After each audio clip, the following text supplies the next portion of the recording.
Coming to you from across the multiverse, this is the Marvel Infinity Rewatch Podcast.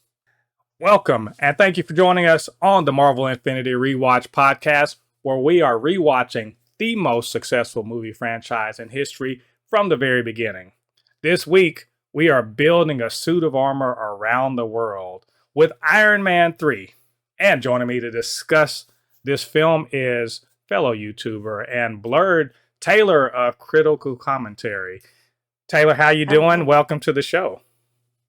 Thank you so much for having me. I'm excited to be here.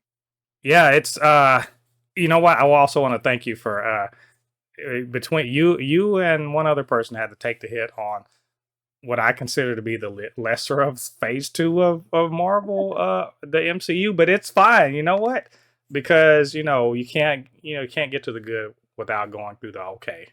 So No, and honestly, I'm kind of honored that you chose me to start off phase 2 because I forgot that Iron Man 3 is the beginning of like phase 2. And I do think that even though it's one of the like lesser mhm. loved movies, it is honestly, when you think about what it's done to the MCU, like what it established for the MCU, I think that its legacy outweighs like its actual content because yeah, we have a lot to talk Yeah, about. This movie is like living in 2013 and you can feel it so heavily.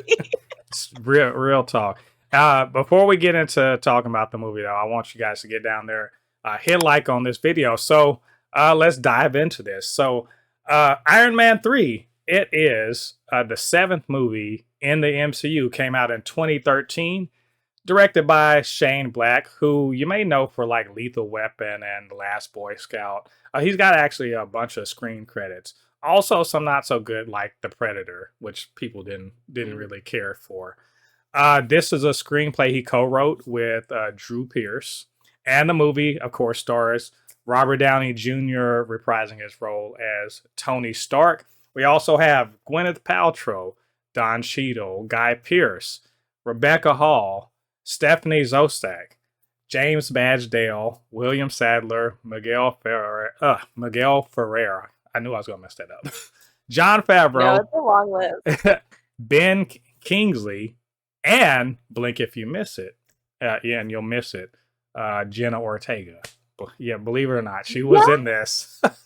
Yes, I'm so glad that you said that because I remember like when that scene hit, I went, "Is that?" And Yeah, yeah, it's so fast.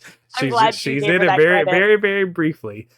This is the follow up, of course, to 2012's massive hit, The Avengers, and we see in this movie Tony's grappling with almost dying basically at the end of that movie, Mhm. and how it kind of changes his understanding of being a hero.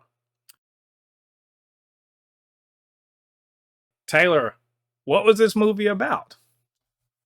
I mean, you kind of like hit the nail on the head when you said that he is dealing with, yeah, what it means to be a hero. That was exactly, I felt like the main theme of this film was who is Iron Man and who's Tony. And I think that like this is where we really see that arc. That's why I was saying like I feel like this movie was more about the legacy of the MCU more than it is like the movie itself because yeah, he is grappling with the fact that now he's in this monogamous relationship and like what that means for him. He's putting away a lot of his more childish aspects after, Iron Man 2 and the Avengers. He's now realizing, oh, I've been working by myself. What is being a team? Like, what does that Mm-hmm. look like being in a team and like working with other people? And so I felt like this movie was him really starting to like fight his inner demons and his physical ones because you notice that like the baddies that he has to fight are people that he was once kind of a bully to in his previous, version of himself. Yeah. Right.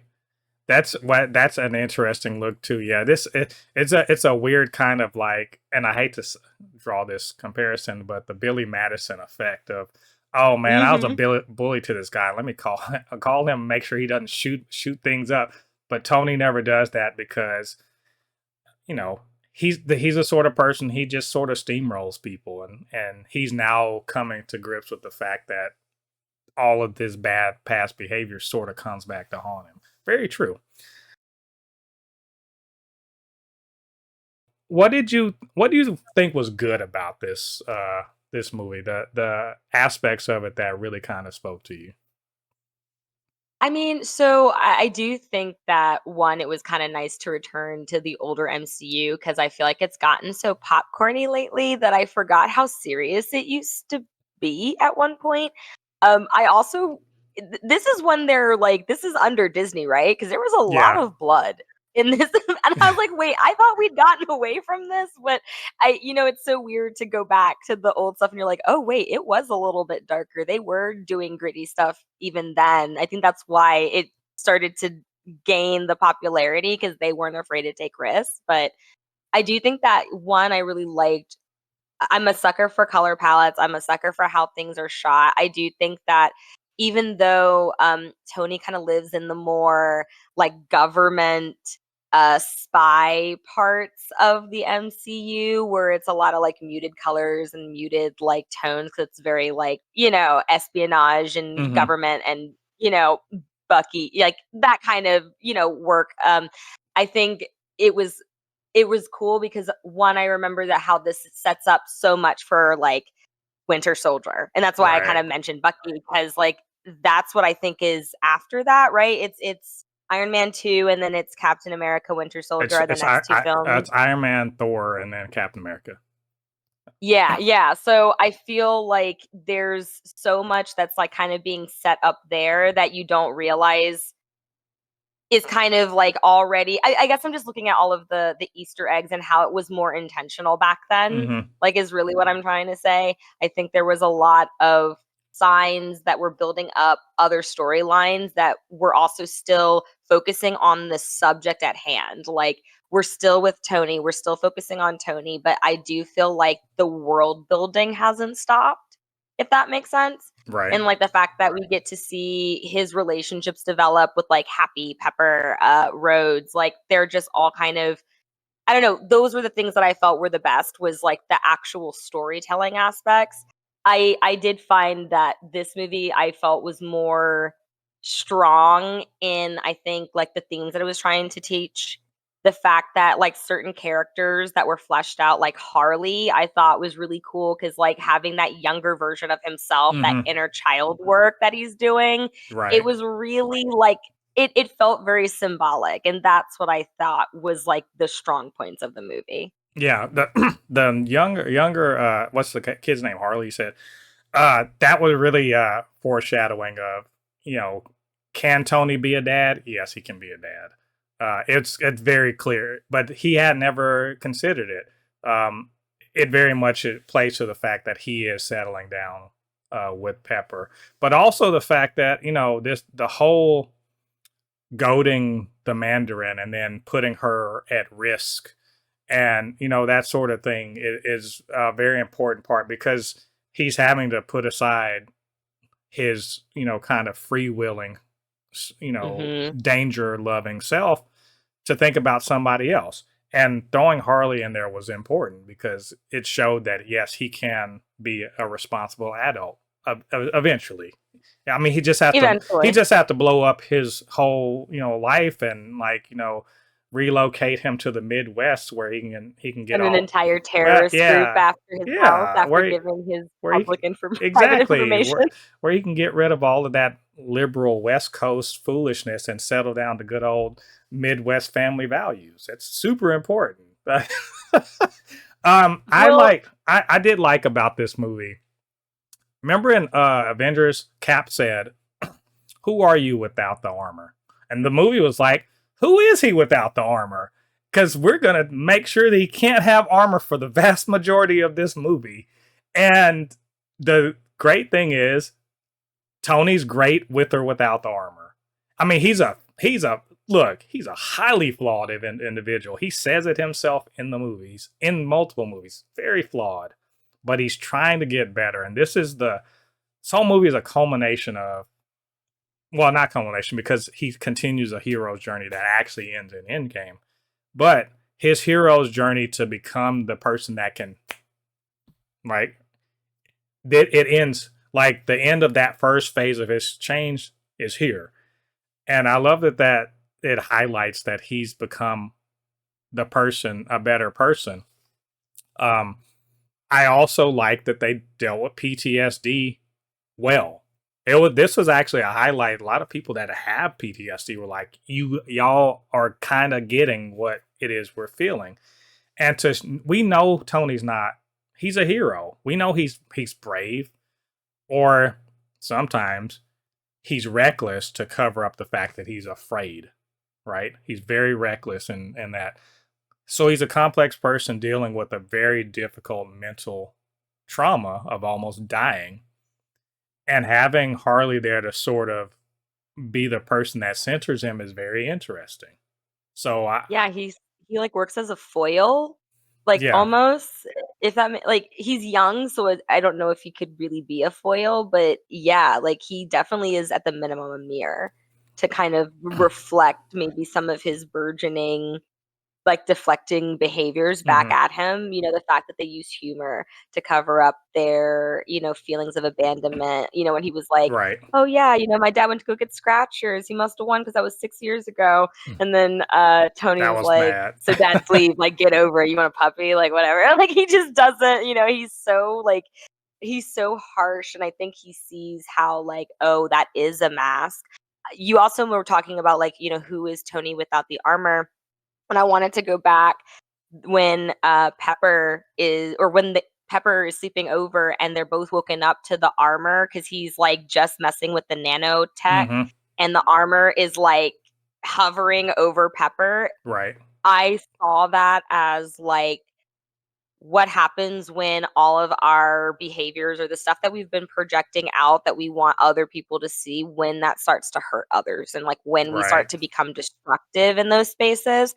And so I like, yeah, what you're saying, like the idea of seeing him be depowered, seeing him have to like think on his own thing, on his own feet, and realize, oh yeah, without myself I'm just smart and rich, but how can I bring my intelligence and my resources to kind of create something from scratch? And that's when I think, when he realizes, I need other people, I can bring people together, I can be a leader. I think that is also why, like, when you see what happens later with like Civil War, I hmm feel like a lot of what happens in Civil War is like in this Yeah. movie. Yep. That's why it's like this movie I think is just so much bigger than like what it is, because on the surface it's literally like the nerdy kid that I bullied in college and like the nerdy girl that I kind of hooked up with but didn't take seriously came together, built this like drug,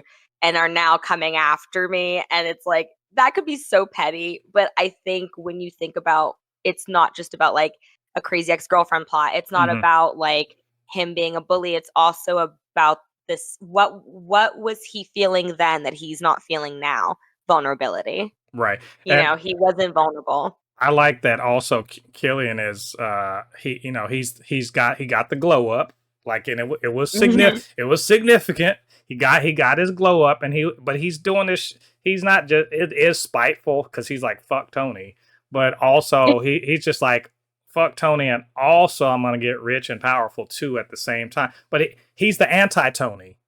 He's the Tony that went in the other, because he started out idealistic and became a terrible, whereas Tony starts Mhm, out terrible and becomes idealistic. So mhm. they are mirror images of each other, and and as a result, there's nothing's off the table for a Killian. You know, absolutely nothing. I'll sell to anybody. I'll sell to AIM. I'll sell to Hydra. I'll sell. It doesn't matter, because, and also, in the process, it's kind of like in Trading Places, where he was like, well, I can make you, send you to the poorhouse and get rich at the same time, and also, kick you while you're down. It's an interesting thing. And also, Guy Pearce is he's just really good at Yes, of course. being the person that Tony is, but like evil. Um, Also, I like that they were like, Tony just makes all the villains in the MCU. Like, I'm surprised. He does. At one point, I'm convinced I'm going to see Thanos as like an intern being like, now I got to snap half of this motherfucking universe because Tony Stark was mean to me. He he Listen, if we start to notice that the pattern happens again with Doctor Doom, now that, Robert is returning to the MCU as Doctor Doom. he's gonna be like, oh man, like Tony Stark, he's the villain making factory. Jesus, I mean, uh, I mean, come on, he really has like started every issue he has he legit just started, he if you think it's about just it. all his fault.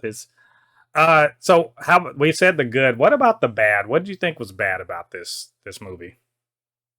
It was incredibly sexist and ableist, and I know that again it's 2013. Like, you got to look at the movie when it came out, and I know that we were all in a different headspace, but it is something that, because it's the driving force of the main conflict, it's so hard to like not ignore. You know what I mean? It's so Mm-hmm. hard to kind of just say whatever, it's not that big of a deal, cuz um I did feel like the fact that, Rebecca Hall was just kind of pushed into this. I mean, I'm not a Rebecca Hall fan, to be honest. I did not love Passing, her directorial debut, but that's for some other reasons. But I think, like, just as an actor who hasn't really had a lot of work, just to kind of see that she was kind of put in this like small role of, she's just the eye candy that kind of decides to have a little bit of a moral complex, but then doesn't, because she goes back with Aldred. Like, Mm-hmm. she never really had a character, and then she just dies very slowly and dramatically on screen, and it just felt kind of like, what are we doing? Like, it was hard to imagine that this was a movie in 2013, like a character was actually still being, like, that was functioning that way. And Mm-hmm. so it was just like, wait, are we still, like, are we in this decade, are we in this like era of filmmaking or of watching TV where like female characters aren't just, as Piper just, or not Piper, I'm sorry, Pepper described, trophies? Like, I think the fact that she said that really was like the one thing that I felt really was emblematic about how the women were seen and treated in this movie, was just sex objects or things to get resources from, like the Mm-hmm. fact that Pepper's running Tony's business in a way, because she's like that head frontward facing part of the company, and then that Rebecca is the front, she's the brains behind the operation. Like, Mm-hmm. it seems like they're in these integral roles, but then the men around them don't seem to take them seriously. And I don't know if that was part of the theme that they were trying to get at, just with Tony in general, because that is a little bit of how Tony is. Like, Yeah. I feel like you can't get an Iron Man movie without a little bit of misogyny. Like, that's just kind of part of his whole shtick. But I also, for some reason, I remember when this movie was coming out, I feel like, big time YouTuber and like reviewer Grace Randolph was talking about how this was a little bit of the arc of what is it that Tony goes through, where he goes through the substance abuse and he like starts to Oh, relive his trauma. demon in a bottle. Yeah. Demon in the bottle, yes, thank you. I was like, I knew I had the bottle part, but I couldn't remember what the first part was. Thank you. I believe like that was kind of the Iron Man 3 was supposed to be like them maybe touching upon that, and I think they kind of get a little bit again into it later, in like once we get into Infinity Wars, like Mm-hmm. that stuff near the end. But I so I don't know if that was like the point, was like to kind of show where his worst parts were, Mm-hmm. but I also felt like maybe this was just the time to the extremist serum was like, I get it, but again, I think like we keep talking about this, what is it, this super soldier serum, Mm-hmm. and like what that would look like, and I forgot how much that dominated like phase 2, like that Right. whole argument. So, I don't know, I think it's like, is it bad? No, I guess, again, they're things that I guess are just part of the storylines and part of the comics anyways, so it's kinda hard to say, like, I'm gonna criticize them here and not criticize where the source material got this, Mm-hmm. arc from, but I did kind of notice that it was portrayed in a way that felt a little bit more. I guess the best way to describe it is like Iron Man 3 very much is the movie that I guess establishes the weird joking, like the way that the tone shifts in like all the movies moving forward, where everything goes from being super serious to having like an inappropriate joke where it just like cuts the tension, but it also like cuts the seriousness of the conversation. You're like, what just happened? Like, I think Mhm. that is like probably where I felt like, ugh, I forgot this is what was going on in this It's phase of the it's it's movie, because you know? Tony. It's just because Tony's like that. Um, Mhm. I man, there's a decent amount of bad and in this movie that I like. I like the movie, but it's the biggest the biggest bad thing in this is the Mandarin. I fucking Yeah, I hey I knew we were gonna get to that, so I I'm didn't a wanna list fan of the it initially. comics. I'm a fan of the comics, and the whitewashing of the Mandarin was egregious. But I get it. Story wise, it makes sense to me. But it pissed me off that the Mandarin is such a cool villain, and they just made him a joke, a good joke, a joke I laughed at and thought was funny, but it still pissed me off. Um, I was weirded out by they respected distances not one bit in this movie. You would think that they were 3 miles from each other. That fucking armor was doing like it was flying all over the country. Like, remember he called his armor to him from California, and he's in Miami, and he's like any second out. What are you doing? Like, it's not down the street. It's got to fly. And let me tell you, where is the U.S. government with this shit flying around? Okay, Why do you whatever. think they had to have the Accords later? They were like, "Hold on, He hold just on. This ran. is about to be a flight risk." Can It you would. imagine, like, a whole suit just, like, I mean, it's small, so but in still, your like how airways? many birds got killed by those things on the way over? Hit. Do you think Jarvis was caring about pigeons? Nah, not No. not one bit. But that was weird. I mean, yeah, it's story purposes, but it was still very weird. Um, Mhm. I did not like the Bill Maher cameo. Uh, in retrospect, Yeah. like the problem with the Iron Man movie series is they have these cameos that, one, date everything, but two, aged so bad because we find out a decade later, you know, these guys suck. And maybe we should have known But it they also sucked at the feels time. kind of fitting, right? It also feels kind of fitting because they are popping up in Yeah, the Iron Man, like, it, movies specifically. yeah. I mean, by contrast, they make Tony seem very reasonable, and I mean, yeah. I don't know if you were watching, what is it, the White Lotus, but, like, I'm never gonna be able to look at Sam Rockwell the same, and to know that he is in Iron Man 2, He's like, good in Iron I Man 2, though. I like him a lot in Iron Man 2.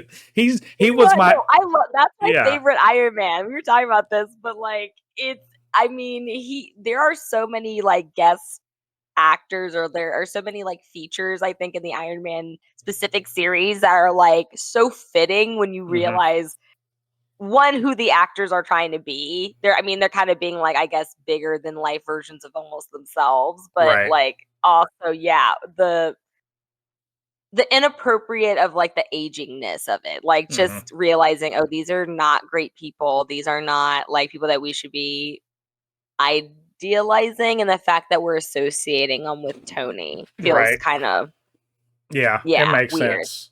Speaking of weird, what did you think was weird about this movie? I mean, you already said it. I didn't want to like use. I didn't want to bring up the Mandarin because I knew you were going to, because it's the biggest elephant in the room. I mean, that first of all, just the fact that like they're picking this okay, first of all, can we just talk about how Ben Kingsley has just made a career of just being literally a culture appropriator? Like, he's always being a race he is not supposed to be. And I think that's why everybody thought it was funny, because I think we'd already seen him pretend to be like Middle Eastern and a few other things, and it's like he's British. well, Like, he's just an interesting thing about Ben Kingsley is he is in fact he's half white, half Indian. Like, so he is Okay. he's of South So he Asian. is ethnically Yeah, ambiguous but enough. that's why when he played Gandhi, people didn't. Well, first of all, when he played Gandhi, people didn't make a big deal because like whitewashing a character. But he That look wasn't weird back he's then. white. He's white presenting, and generally speaking, is Mhm. treated as such. But he is, at least biracial. Um, Okay. See, I did not know that. I knew he was British, but I didn't realize that he had like, and I never actually saw Gandhi. Now I'm thinking about it. Like, I think I was just too young for that movie, but I knew he was in it, and nobody made an issue. But I was also like, wasn't that movie in like the early 2000s? I don't see anyone making an I issue think about that anyways, right? Gandhi was actually, if it wasn't in the 80s, it was Oh, it's 80s or 90s. I think it was 80s though. I'm a Um, baby millennial, zillennial test. Like I'm aging myself on this channel right now. it's but it's fine, like him playing this, but he's playing up as a British, and I agree he's the weird part to me too. He's playing up Hmm. at he's doing a thing that actors and writers love to do, which is to talk shit about the movie industry, or in particular about actors and like their method and all this other stuff. Hmm. And Hmm. like you want to be like, man, fuck Trevor Slattery, but I actually love him. I actually love the character. I think he's great. Yeah, it's like when you realize what yes, it's a really hard character to I think you could never have that character in a new movie. Like I think that's like the beauty of this movie being made in 2013. You could never recreate it and it have the same effect. It's like honestly, it's like Robert Downey Jr. in Tropic Thunder. It's like you know that it was something wrong and it's something Hmm. weird about that casting choice, but you end up loving the character Right. in a way that's like, okay, you know what? We're just gonna see it for what it is. We're gonna take it for what it is because it's not. It's usually being done in a way that actually isn't inappropriate. Like you were saying, it's more about him talking about I'm method and like he's in the room, but he's not in the room. And it's like, Right. what do you mean he's in the room? Like, just say you're an actor. Like there was a lot of like obvious just he is so in his own world that you didn't look at okay you're supposed to be pretending to be like this um first of all you're being called the Mandarin and you are not at all like of any sort of East Asian descent, like just going off of that doesn't make Hmm. sense. Also, like I know that a lot of people don't like that villain also because of the name and like the Orientalism like around Right. that name, but so I know that like that was the thing, but yeah, it's like once you start to actually get into this character, you're like, this is so ridiculous and so wild that it ends up deviating from I think the actual harm that I think might make it jarring initially. It still makes it feel weird. It still makes you Hmm. go, I don't know if I could ever see this being done again. But it is one of those things that you're like, for what it is. And because that actor I think is so beloved, like I love me some Ben Kingsley. I talk junk, but like he's funny. He's so good at like range and just being able to like go from being serious to being so good at his like comedic timing. You end up kind of going, okay, I'm just gonna like sit through this and just be present and then we'll get through it and we'll laugh about it later because yeah, I don't know what he was doing, but I'm glad he had fun on set. You can tell he had fun. Yeah. It's it was good. Like he didn't have to be serious. Like I remember Mhm. they cast him. I was like, oh shit. Well, one, that's weird because the Mandarin is East Asian. But okay, let's see. And then Mhm. they that was an okey doke. They kept us until the last, and I was like, oh man, but this is actually funny. How do you, in your eyes, and I think you covered this a little bit earlier, but how do you think this fits into the MCU? In and specifically because it's part of the Infinity Saga, how do you feel like it fits in?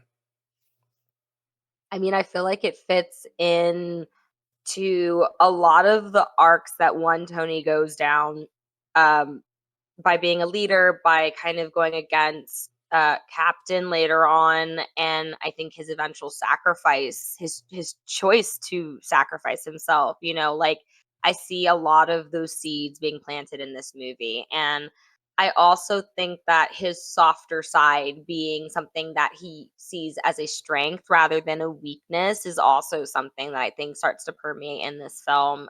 Um, it's weird because it's like the Infinity Saga feels like so far away ago too, and so it's like going back to this movie was kind of wild because I was like, wow, I remember when I saw this in theaters and I never thought I was gonna be in like a few years later, like sitting in another theater watching him say I'm Iron Man for the last time Hmm. and like defeating Thanos. And Right. I never thought I was gonna be rooting for him because he was always a character that I like of all of the Avengers, I was a Thor girl, I'm a Spider-Man girl. I Hmm. I like my more emotionally intelligent like, superhero well, not I say that joking about Thor, knowing he's not the most emotionally Right. intelligent, but, like but, I wasn't always for the big, flashy playboy genius, I think that was something that always made him a jarring character to me, and I think this is one of the movies where I remember even before rewatching it for this, like, podcast, I remember feeling like this is the movie where I actually remember starting to like him, finally. Hmm. Like, I think I finally started to get who he was and why other people liked him too, Right. because I think that that's something that, like, you see in his relationship with Pepper, like, him learning to be a little bit more emotionally available and romantic and, like, what that looks like, and then to see how much he means to everybody at the end of the saga. I think, again, like, this movie really established a legacy for Tony in a way that I really wish we could get back to in the MCU. I wish that we could have that kind of like 10 movies payoff kind of thing. I think we're like so busy focusing on like dropping hints rather than like pulling through the full story and going that slow burn route. But Hmm. I do think that this is like one of those slow burns that even though, yeah, phase two is a little bit of a weird space to be in like cinematically, I do think it set all of the proverbial stones for like what we end up getting, which ends up being like an epic finale of the saga. Yeah. Yeah, I mean, I echo pretty much everything you said. This is a coda for, his I mean literally his trilogy. It's the ending of his trilogy, but it's a coda for the Avengers movie, sort of as a follow up to see what was the outcome of his attempted sacrifice. Um, Also, it's it places him as he's healed, he's coming to his own as a team leader and as a hero. He can be the person that the Avengers needs. And also that whole armor around the world thing will come back to haunt the Avengers because it gets taken advantage of later. But it's a very important uh, bit of growth because when people watch Civil War, they're like, I don't understand why anyone would be on Iron Man's side. I'm like, did you watch his movies? Because it pretty much Mhm. tells you exactly why he thinks the way he thinks. Um, it really does. So like, okay, but I think it does. It sets him in the place he needs to be for the phase three, basically. Yeah, Do, 100%. Because I will say I was on Tony's side during Civil War. Like this movie won like Iron Man 3 won me over enough that by the time we were in Civil War, I was on Iron Man's side. I was right? against Cap. And I know that sounds wild. Oh, y'all heard it. I didn't say it, y'all. Unpopular She opinion. said it. I didn't say it. Okay, don't at me. Don't come for me. I'm sorry. Yeah. Do you remember the first time you saw this? Yes. Like, rewatching this movie and preparing, like, literally was a nostalgic trip for me because I saw this movie in theaters Hmm. because my dad was a big Iron Man fan. And and he was like, "We gonna see this movie, like, you gonna have to figure out what you're doing. You're gonna be sitting here and watch this movie." And he I remember it was weird because it was like when I was rewatching it, I remembered every single frame of this film, but I didn't remember how it made me feel. And I think like rewatching it reminded me of how I felt watching it because I realized this was the movie that made me go, I think I like Tony. I think I get Tony. I think Tony's been hurt and like he's been abandoned and I think I want to hug him. I think Right. that's what made me really like I think it gave me the empathy that I needed to give to him so that yeah, I'd be rooting for him by the end of this saga. It Mm-hmm. it was a true like I mean, I know that we don't talk about Marvel like in cinema like craftsmanship or like masterpiece language, but I do think that for setting up the kinds of movies that they were able to do at this time, I think it really takes that foresight and I think that the foundation was just really established in a way Mm-hmm. that was really good. And I kind of I really do I really do miss that with the MCU, but I have hope. I have hope. I I remember when I saw this on DVD. There was a time where I really just wasn't going to the movies at all, and Okay. so but I did end up watching this with some friends who are all like nerds and know about this thing. So I remember we liked it. We liked it as a step up from Iron Man 2. Um, because Iron Man 2, it's Iron Man 2 is basically right above Thor the Dark World for me in terms of how I feel like at the bottom of the MCU. I know you like Iron Man Okay. 2. I'm just like so this was a step up to me, and also I was actually, I think in terms of like doing action and all that other stuff, it was really cool. But I also remember we were always like, "What the hell is this Mandarin stuff?" It's it was that the Yeah. Mandarin stuff is a disappointment. But in retrospect, I appreciate this a lot more. But I mean, we liked it. We didn't love it. We liked it, and We it love had it. it had some real fun. Like I think the finale like really kind of saved it for us. We got to talk about the standout scenes in this movie. What do what were some scenes that you thought uh, really kind of put this movie on the map in your eyes? Well, I'm really glad that you brought up the final scene because I think the house party protocol is probably the most, like, visually appealing part of the film. One, because I know again, I'm like not a Iron Man aficionado, but I do Mm-hmm. know that like a lot of people were geeking out about the different suits Mm-hmm. that were featured because they, I guess, reference different arcs and different storylines, and Yep. I think some Elseworld kind of storylines. So I I do think that like the visual aspect of it, and also like sowing the seeds for Age of Ultron, Mm-hmm. and that is yeah, I really do think that that's probably the most standout. I also Oh, really, really enjoy can I say real quick? Oh, yeah. You mentioned House Party Protocol. They missed an opportunity to have Rhodey and Tony do the little dance, the house party dance, like in the House Party movies. That would have been.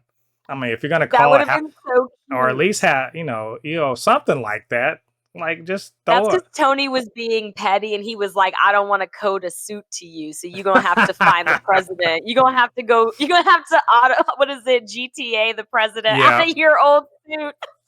it was. He's like, yeah, give me my suit back. Like, "Mr. President, I'm sorry. You look good, but get out." What were you had some other scenes?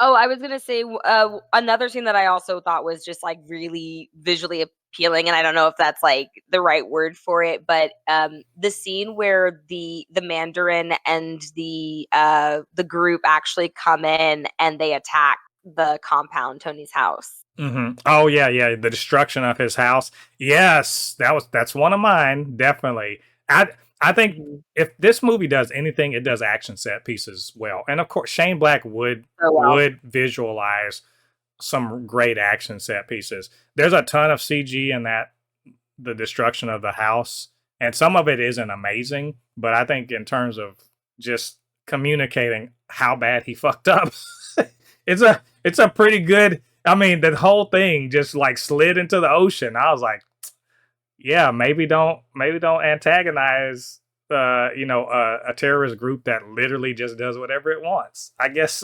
Right. and, They're and like, or they're worse, I oh, think worse about it. I'm like, you got all these you got all these weapons and you got all these suits. You don't have, I don't know, a perimeter. This like like maybe put ADT on this. Have some kind of like security. I just like, what are you doing?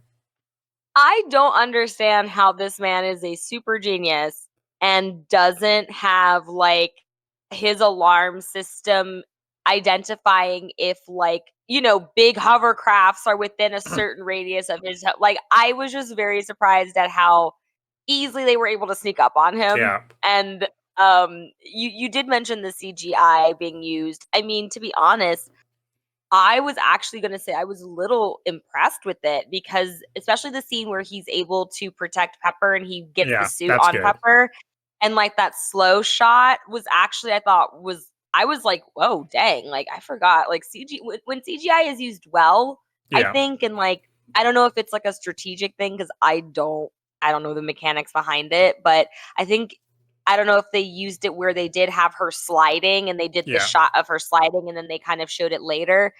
Maybe that's what made it look more seamless, but I did find, like, them trying to traverse through this, like, building that's moving and about to tip off the cliff, also dirt and, like, machines are just, like, toppling. It built a lot of tension, and I found it to be really, like I remember watching that in theater and being like, "Oh, wow."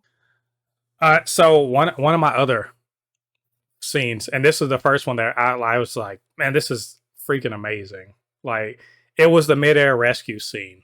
I loved because it's one of those things where it's a concept that some you can tell the screenwriter was just like, what if we had a whole thing where he had to rescue a bunch of people and he's not Superman. He's got to figure it, so he's got to think his way out of it while also using his you know super suit to make it happen. Beautifully executed, and and it's practically done. So it's like great stunts. There's not a ton of CG to it. I thought it was so fun. It was a one of those Tony Stark moments that we love. No, yes, I'm actually glad that you mentioned that because that is a scene that was funny and clever and kinda compelling all in one. Because when you think about it, he was trying to displace his weight because he could only carry 4 people, and so Mm. he was like, "How do I find a way to only really be carrying 4 people, but, like, also be, Yeah, able to get everybody down here safely at the same" like, he knew to just think about that, and so I think a lot of people forget that, like, Tony is a genius. right. I think he hides behind so much bravado, and that's kind of the thing was, like, so does Harley. This kid is extremely gifted, and he's almost so understimulated, and that's where a lot of this masking of, like, "Well, because I'm so intelligent, you don't think you need to be watching me. You don't think that you need to be caring for me because you think I'm so self-sufficient because 'cause Hmm. I'm intelligent," and that's not the case, and so it's like, I feel like that was him displaying a sense of, 1, leadership, which I know we were talking about before, but also 2, how to relay information in a way that isn't condescending. That was, like, probably the first Hmm. time that he was, like, making jokes where you could tell it wasn't necessarily about scaring people, it was about keeping them calm. Right. When he was talking about, like, we're playing the monkey Yeah. arm thing, like, you know, if he had said that in the wrong context, someone would have been, like, ready to fight him, right? And so because that's Tony Stark, and so, like, the fact that he was able to make that you could tell that it was, like, the emotional intelligence was really starting to build a little bit. But, yeah, I totally forgot about that scene, so I'm glad that you mentioned it. Yeah, it's his Superman scene, really. Mhm. I have one last like favorite scene was our dear Pepper Potts getting to get the last shot on Killian. Killian and by the Yes. way, this motherfucker earned this because he literally was just like, "I'm taking your wife as a trophy," and I'm like, "Is this?" I'm like, "Are we doing this for?" I kind of was like, "Are we really doing this?" So okay, that's a problem. It's bad enough that Tony's a bit of a. It's not just that he's a womanizer. He does the rich dude thing where it's about a trophy, but Pepper is not one. She's not a trophy to be earned, And he literally is just like that. She's not to be earned or given away or anything like that. And I love that Kelly, she got to like really smash him down and end him because he, he treated her like an object and she fucked him up for it. And good for her. No, 100%. There you actually said earlier when you were talking about how, like, the difference between Killian and, Tony is Killian is who, he's what Tony could have been, Mm-hmm. right? And I think that's very much, like, indicative in how they used to look at women, or how they both used to look at women, and then how they look at women later in their lives, because I know that, he was always really into Pepper, but it seemed like he idolized her and had her on a pedestal. Mm-hmm.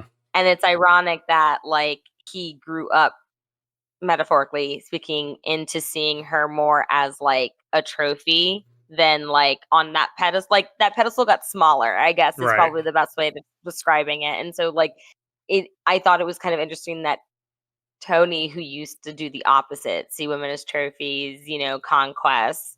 This was now someone that he was like being completely vulnerable with and letting him see all aspects Right. of himself. They really did do that flip, even with how they viewed women. So yeah, that's why I think when I was talking before about like the tone of the film being like a little misogynistic, there are also moments like that with Pepper where you can tell that there is a unironic girls get it done kind of moment that's like very much well earned, because yeah, Pepper deserved to get that last punch for She got, sure. I love that a lot.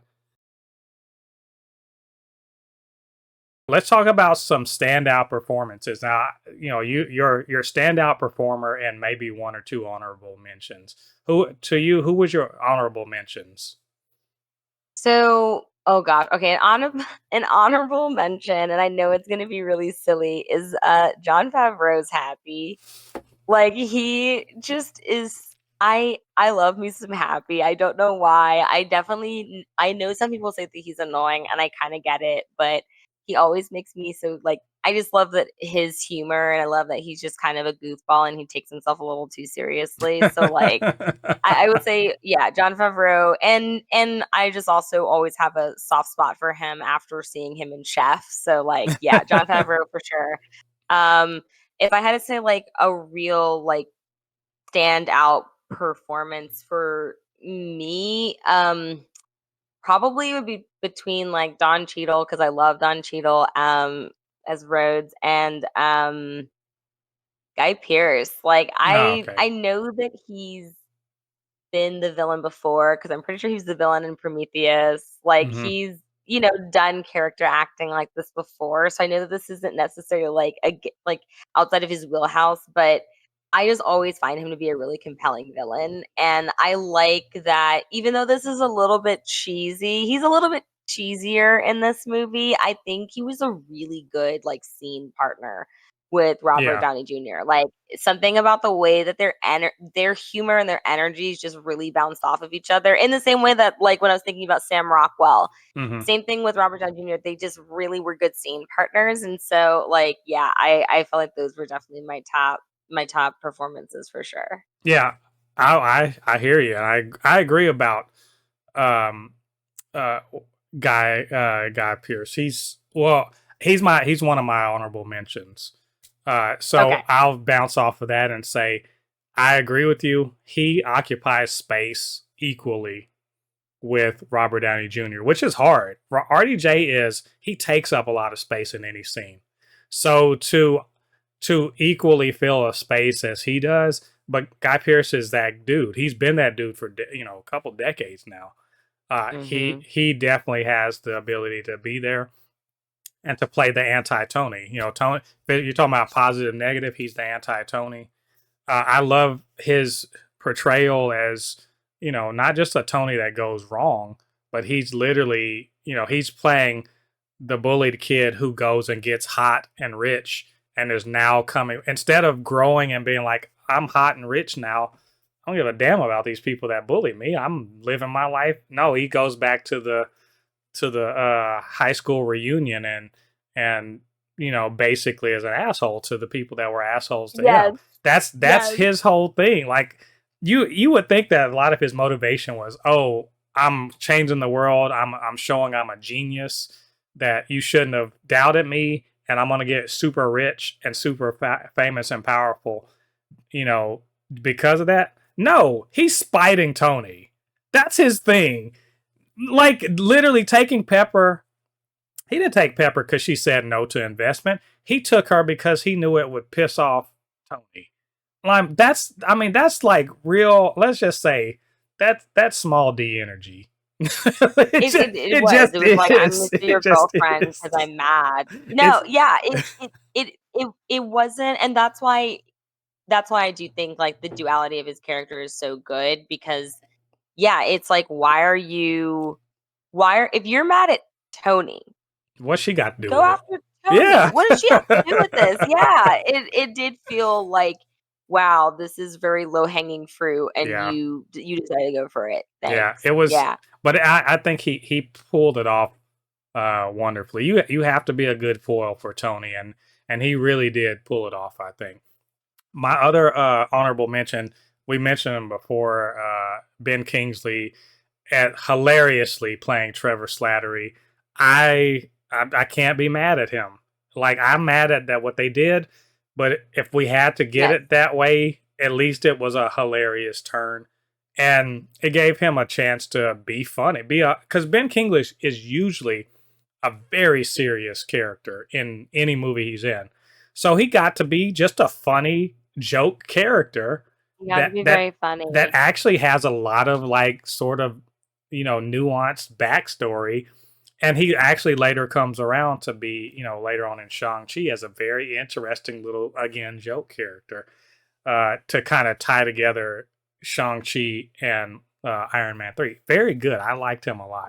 And they kinda used that to, like, not really not retcon, but they kinda To used it to fix it. right the wrong Yeah. of, yeah, of To Iron Man fix 3 it. because 'cause they're like, "Yeah, we realized it was really insensitive. Yeah, let's do something a little bit different." So and that's why I think, like, it's hard to judge the older phases Mm, of the MCU because I don't think they really, again, they were planting the seeds, but I don't think they realized it was going to be as big and widely received and known the way it is. And so I think that there's probably stuff that they made decisions on that you'll probably be going through in the next few of this like series right. that you'll probably go, "Oh wow, what in the world? What were they doing?" And I guess in a way it's like you live and you learn, but I'm so glad that, I'm so glad that even though, yeah, Ben Kingsley was not the right role for him, it was a good chance for him to have, yeah, something different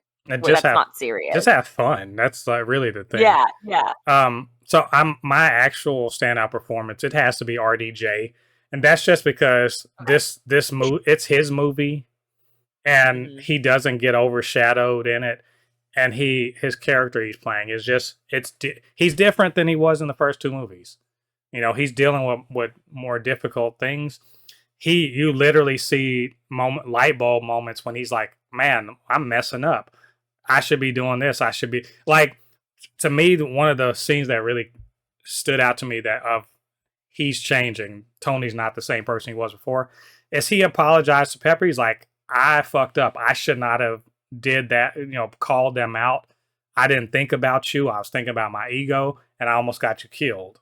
And so Mhm. his whole character journey of really understanding what's important to him and what he's willing to do and sacrifice, and how far he's willing to go to be the person he needs to be for the world was, and for Pepper really, was really nice to see. And the camaraderie he has with Rhodey, the his respect for, but also uh, kind of his not respecting Killian.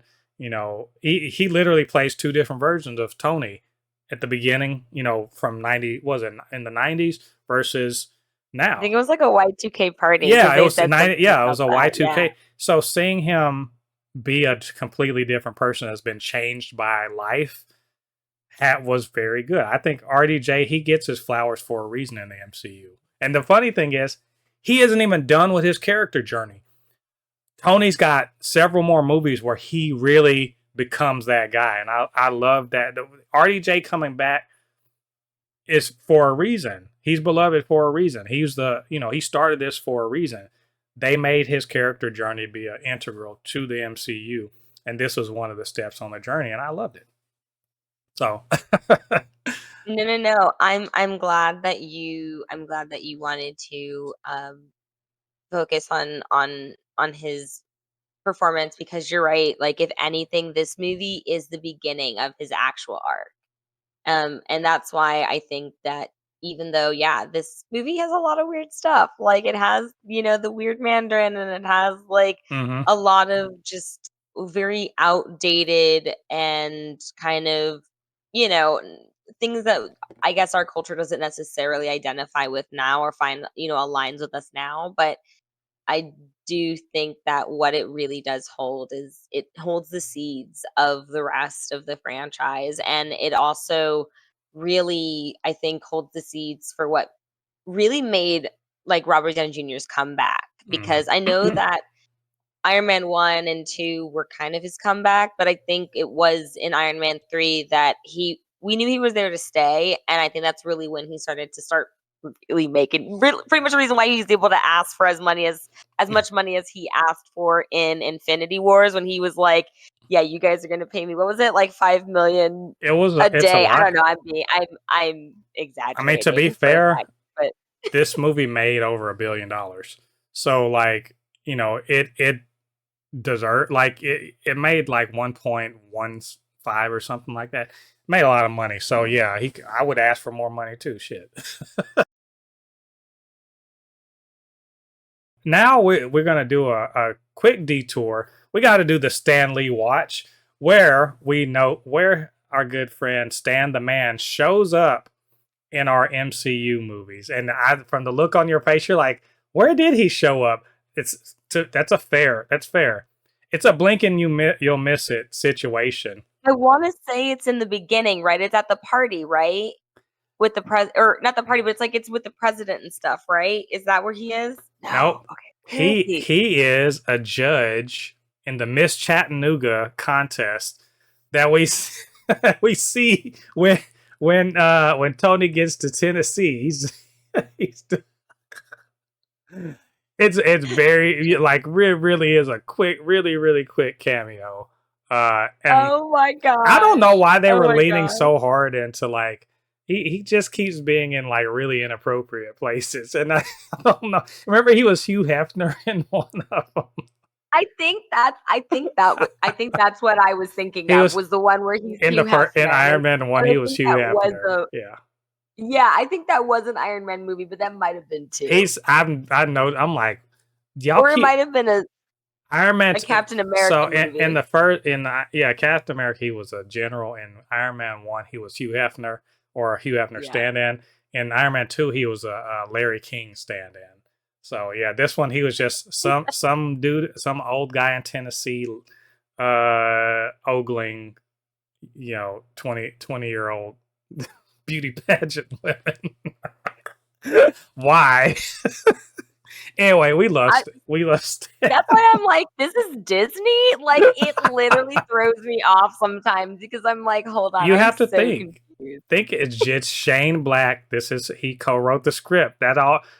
I mean, look, Shane Black wrote Lethal Weapon. He wrote The Last Action Hero. Last Action Hero. If you ever seen it, it had a kid in it. That don't mean it was kid stuff. So I'm not Oh, no, surprised by that. No. 100%. 100%, and, like, don't think that we did not clock that inappropriate bunny. There's a That was an yeah. inappropriate bunny. There's a Like, we love Stan. We love seeing him in the MCU. That ending, though, which is where I ask, was this a Marvel ending? Was it all CG pew pew? A lot of stuff going around, or what? That's what I consider to be the bad Marvel ending. Or was it one of the more, the better ones, where it's all about the characters, and the fighting is leading to something. I wonder, what do you think about that? I feel like that's a spectrum question, because I feel like there are some that are pew, pew, pew, pew, and, like, I remember them. because the choreography was so good and like the stunts were good and the CGI was good. And so I think that this wasn't this wasn't like Wonder Woman 1984 where they're just having like a heart to heart in the middle of the last battle kind of thing. But there was some like I think important dialogue, and I think that that kind of broke up some of the flashiness of the multiple suits, because I do think that because the suits were a bit of an Easter egg, it was visually distracting, and Hmm. I think that they could have easily did what they've kind of been doing now, which is like leaning so heavily in the Easter egg that we forget that the story is there. I felt like they were able to be like, "Here, look at this suit, and oh, you remember that one? What about this one?" But then it like also goes back to Guy Pearce, and he's like, "Ah, I want to hurt you," like, and Hmm. you feel that ethos, and there's not as much I'm trying to think of like the appropriate. Do you know what I'm talking about? Like I'm trying to think of the word, but there was something about there was balance. Maybe that's it. There was Right. balance in this. So I would personally say, and it's weird because I know I came into this being like Iron Man 3 is not even my favorite movie, and I feel like I've only been hyping it up, but I feel like it was actually a really good ending. Like, I feel like it was cinematic. It had the bedazzle, it had the Easter eggs, but it did have the, like, ethos that I was looking for Hmm. that kind of allowed for there to be a good, like, reconciliation at the end. Yeah, I think I will say that this was a Marvel ending, like in the way that I was describing. Like you consider like the Endgame, Infinity War, all those where there's just like a lot of running around CG, pew pew, Mhm. people beating each other. It's not a ton of story. The story is we're all fighting to try to win, right? So in that sense, sure, there's this. In fact, I would say that this is a bit of a retread of the end of Iron Man 2, except it's the roles Mhm. are reversed. Iron Man 2 had a bunch of bots versus two people. This one had a bunch of bots versus a bunch of like, Like, CG super CG soldier. assisted like, Yeah. super soldier peoples. But I will give it this. That's all true. There is a lot of visual noise in this.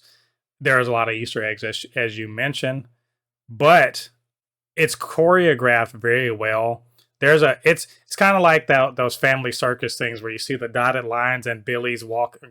He's Tony's doing all that. He's got dotted lines and he's going all around and jumping from cranes and all that other stuff. But there's a tension and like an immediacy to everything he's trying to do because he's focused Right. on saving Pepper. And they have real moments of drama within all of that action that's going on. And to its credit, a moment of true catharsis when Pepper kills Killian. When like Mhm. where we think she's dead, she comes back, she kills Killian. It builds up to that moment, and it's very satisfying. So I'm not gonna take it away from that. There's a lot of distracting CG, but at its heart is you know Tony trying to get to his woman, and she don't actually need savings. That's the thing. The one surprising thing is she didn't actually need saving. Because He Killian's, kinda saved him. she literally, because he wasn't gonna kill Killian, she had to kill him. So it was nice. I like the ending of this. And I'm not gonna lump it in with some of the more egregious ones that we've seen in the MCU. What did you think about these credit scenes?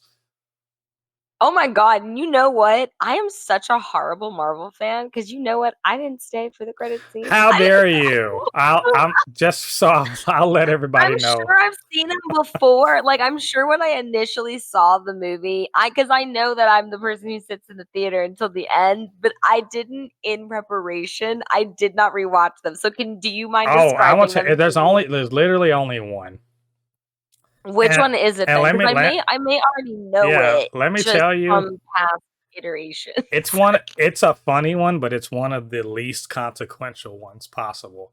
It's Okay, okay. it's at the end of it, you find out that the entire movie, because Tony's narrating at certain parts in the movie. So at the end, you realize it's him telling Bruce this, and they're sitting in the lab, and Bruce has nodded off listening to him tell the story about what happened in Iron Man 3. And he's like, "Were you sleeping?" And he's like, "No, no, I was listening." He's like, "It's like, well, let me start over again. I think you missed some stuff." And Bruce was like, "No." That's No, literally okay, you know what? I don't think I actually have ever seen that one. that's I think that's, like, one that might be one that I just did not stay for. Cause yeah, I would've thought it would've been, maybe something related to I'm trying to think, like, what would've come after that. So, like, something no, maybe it's related to it didn't set nothing up. It did all it said at the very end. It was like, Iron Man will return, but like didn't set anything up. There's no like dangling plot threads. There's no. It was just literally just like, hey, that cool. I'm just telling you a story. But it was nice to see Ruffalo in there, and because in Avengers they sort of set up that he and Tony were going to be hanging out and doing science together. Which, by the way, one of the things that I hate about the MCU is that why set that up and never give it to me? I wanted to see Tony and Bruce hang out and make science. Let's go. I was gonna say, I do feel like that was something that we were kinda robbed of, is, like, watching the 2 biggest nerds do their thing. Like, I know that they kinda gave us, Peter and Tony having that, like, brotherly mentor relationship, but it wasn't the same. Like, Hmm. I can't believe that they weren't, like, especially once they had, like, Avengers Tower and all living together, I can't imagine that they weren't late night Wednesdays doing, like, who's the smartest one, and, like, Yeah. seeing if they could come up with, like, a science project for the rest of the team to grade and, like, make it be a whole like, I could just see them doing that. So, yeah, I do feel like we missed out on that storyline kind of playing out, but Hmm. I mean, I also think because it is the beginning of phase 2, I feel like that might have also been during the time where maybe the credit scenes really, like, heavily consequential in a way that they started being They were later starting. They were in the starting to be. But Okay. I understand why this wasn't, because this was the end of the trilogy. So why set up more things that aren't going to happen? Um, and it's too far removed from later more consequential movies. So I get it. It's time for the rating.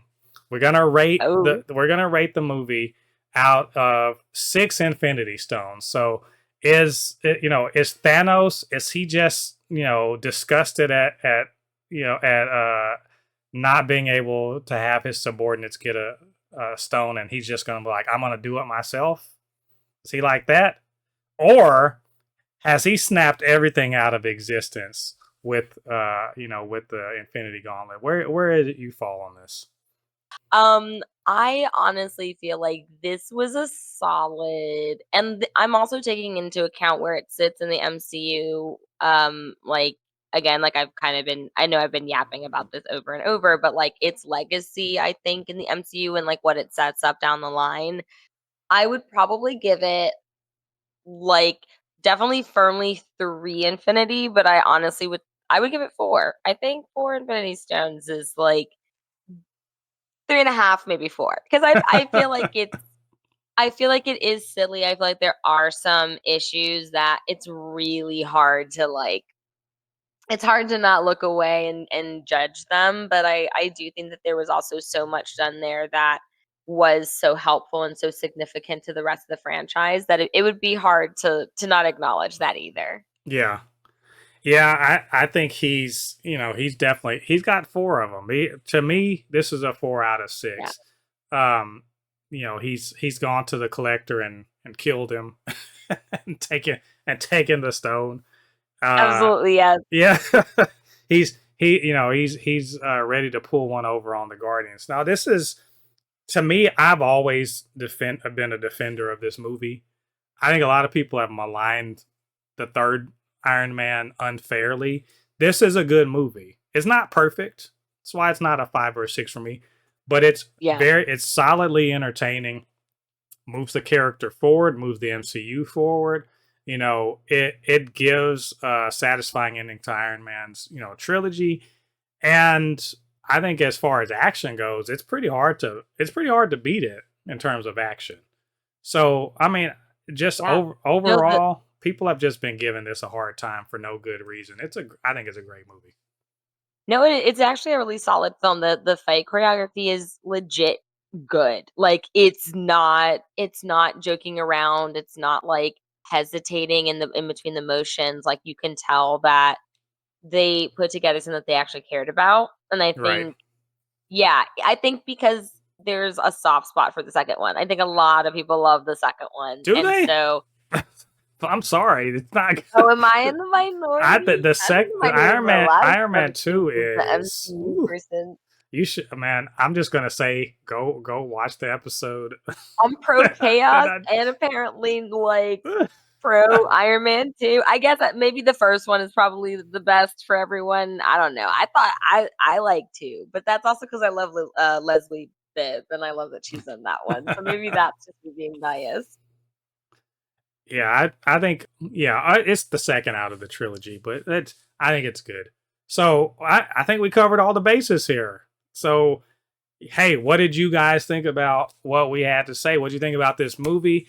You got something to say? You know what to do. Get down there to the comment section and leave your thoughts. Of course, you can always hit me up, supernotfunnyshow@gmail.com, blurred_force1 on Instagram and Threads, and it's super_not_funny show on TikTok. And while you're doing that, do me a favor, get down there, hit like on this video, subscribe to the channel, and hit that notification bell. All that good stuff helps to grow this channel, helps more people to see this podcast and all of the other content that we make for Blurred Force One. And of course, couldn't do this by myself. Taylor came in clutch. She came in like an armor that was called from all the way on the West Coast and landed in Miami in 5 minutes. I appreciate that so much, Taylor. Tell them, where they can find you on social media and a little bit about your channel.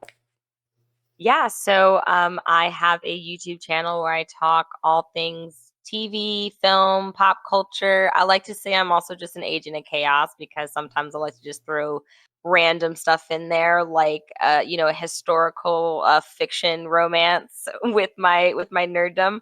But you can follow me on my social media. I'm primarily on Instagram and Threads at Critical Com with 2 M's TV.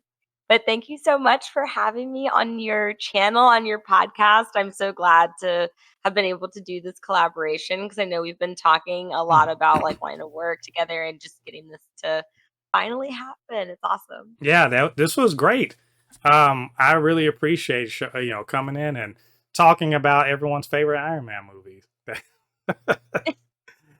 And thank you everybody for coming and listening to us and revisiting Iron Man 3 with us. Come back to the channel for the next episode of the Marvel Infinity Rewatch podcast. It's everyone's favorite Thor movie is up, Thor: The Dark World. I cannot wait Oh, is to it? hear cannot wait for you guys to hear what I got to say about that one. So until then, I've been Mo, your comment extraordinaire on all things pop culture, joined by my friend Taylor, and we'll see you guys on the other side of the thread. Peace. Bye.